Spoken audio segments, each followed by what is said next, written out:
Just down on the bottom. You see this evil eye that'll come and look out here. What are you doing? Stop yelling. What are you doing? Astro.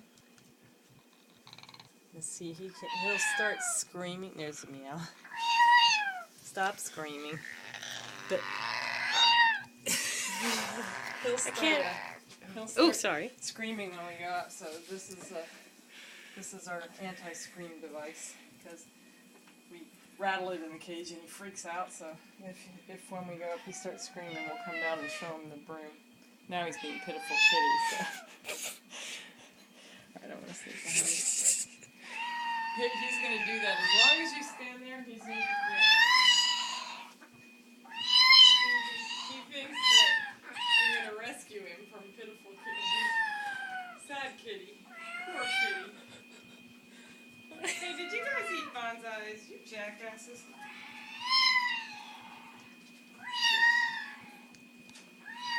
I just can't believe that's a bird.